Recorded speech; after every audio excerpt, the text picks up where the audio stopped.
Hello and welcome to BBC R&D Explains, where we lift the lid on some of our biggest projects and chat directly to the people behind them. In this episode, I'll be chatting to some of our sustainable engineering team, who are investigating how we can reduce the environmental impact of our services. Jigna Chandaria is a lead R&D engineer at BBC R&D, and she's heading up our work on sustainable engineering. Hi Jigna. Tell us, what exactly does sustainable engineering mean? So we're looking at the environmental impact of our media technology. We're looking at how we can quantify that environmental impact and then also what we can do to reduce that. And when did the work start? I mean, what's been the background? How did it all come into play? So the work started more than a decade ago. We were at an innovation event and one of my colleagues kind of posed the question to the floor: which is better, watching TV over broadcast or watching it over iPlayer? And I was thinking, wow, that's an amazing question. What is the answer to that? And I decided I would like to research and work out the answer. Because, it's a huge question. A lot of work must go into, trying to answer that question. So what's your team's approach been so far? So the key things that we try and do is this kind of measuring and modelling environmental impacts. We look at whole systems, so we don't want to just look at one element of a piece of technology and its environmental impact. We want to look at the whole system. And the other thing we really kind of push for is trying to use this as a kind of catalyst to innovation. People often think about sustainability as meaning not doing stuff, turning stuff off, where actually what we can do is find better ways of doing things by innovating. So Jigna, relatively, you're quite a small team within BBC R&D. Can you tell us about the multiple projects you've got going on? Yeah, so it's a really big area, very broad area. So we've got quite a lot of different strands of work going on. As we talked about, we do a lot of work modelling our systems. So, for example, on the TV, radio front. Another strand is looking at embedding sustainable design into the work of R&D. We have a tool and a project which we've called Forest, which is basically doing kind of screening environmental assessments, trying to help us understand across the whole of R&D's work plan where the biggest impacts are. We're also looking at R&D's operations. So, for example, what can we do in terms of reducing our business travel, and then roll those changes out across the wider BBC estate. So for the rest of this episode, we're going to dig into the details of two of your projects. We're going to look at energy use in TV and radio and have a look at your Forest tool. So Chloe Fletcher is going to tell us a bit more about that work.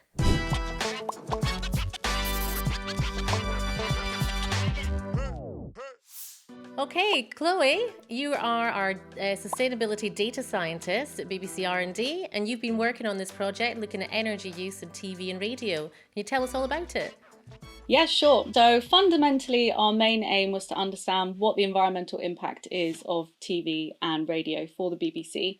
So we did that by looking at quantifying how much energy is needed to prepare, distribute and consume BBC content. Okay, and are you able to share the results for specific BBC products at all? So like for iPlayer or Sounds? So for BBC television and radio services, we actually found that this used like a non-negligible amount of energy, which was quite surprising. So BBC TV was found to use about 0.6% of UK energy use that year, and BBC Radio was about 0.1%.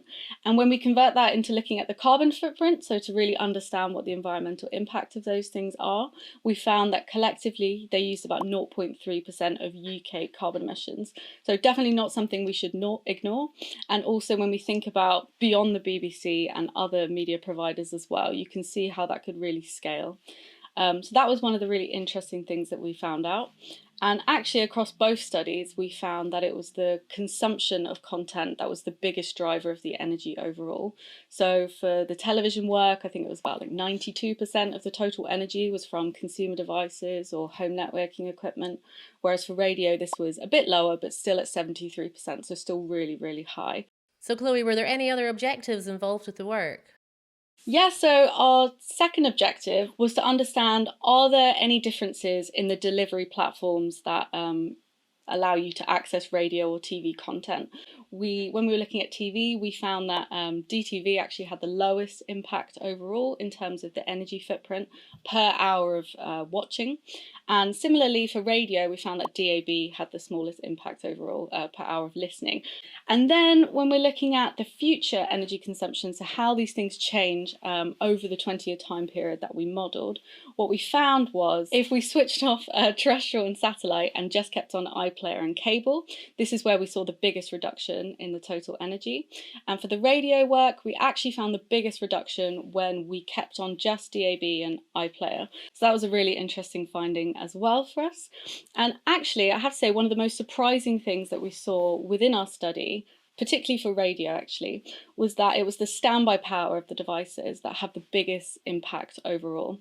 And just these things collectively made up 40% of the total energy across all the scenarios that we looked at. And are you going to share the results publicly?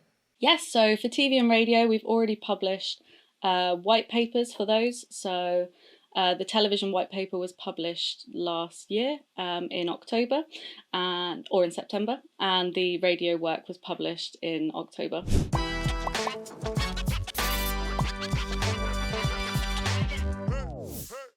So Chloe, in terms of development and innovation, we work at BBC R&D, we're developing lots of new things for the future. You have developed Forest Tool with a sustainability team. Can you tell us a bit about it? Absolutely. So FOREST stands for Footprint of R&D Environmental Screening Tool. And what that is an assessment tool or survey that allows teams within R&D to evaluate the environmental impact of technology that they may transfer out of the department. So there's lots of intelligent and creative people working in R&D on lots of really cool, exciting new technology, products and services. So we really think it's important to get a good grasp of what these potential impacts could be early on in the design process, because that's the best opportunity to make changes that could lead to a reduction in those impacts. Because, well, things change so much. Projects mature, they take different directions, and they may be ready, for the transfer stage into another area of the BBC. So I guess it is really important just keep on top of that and keep everyone engaged in sustainability. So how, with the results that you've gathered, with the reports that you were feeding back to the different teams, how did they find them? Were they surprised with the impact of their work? One of the really key things that came out was actually how unknown the environmental impact is of cloud computing. So this has definitely been a priority area for us to do more detailed modelling, provide some resources and disseminate that back to the department, but also throughout the BBC and, to be honest, also the media industry. I mean, this is a hot topic amongst them as well, so we'll probably share our results with them. I just wonder, if a project team is developing some new technology that's going to enable a fantastic novel media experience for audiences, and it's going to be adopted, on a really big scale, is it if through the Forest tool we identify, and through the feedback we identify that there's a potential negative impact on the environment, will we be told to, stop what we're doing, to down tools and don't make that thing anymore? Yeah, I definitely think that's a worry for teams, that we're going to come in and say, no, this absolutely cannot be done and shouldn't be done. That's absolutely not what we want to do. We don't want to stifle innovation. We don't want to stifle creativity, or, things are going to change whether we do it in R&D or whether we don't.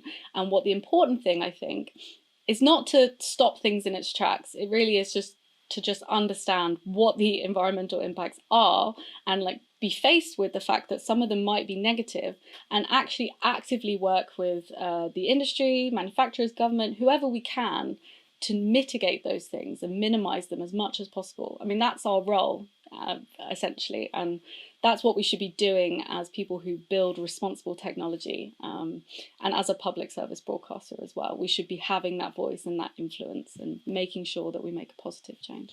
And how can we keep up with this fantastic work, Chloe? So we have a page on the R&D website, Sustainable Engineering, so you can always check in there. We publish any new papers that we've got going on or new activities. That would probably be the best way. I mean, we're always willing to be contacted if people are interested in seeing how they can incorporate some of the messages that we've got into the work that they do. Yeah, you could also check out the work that we're doing in collaboration with DIMPACT. So you could follow DIMPACT group and see any outputs that are coming out of there as well. Wow, you are incredibly busy, Chloe. So thank you so much for sharing the details of your work. And it's been great to have you here. Thank you very much. Thank you.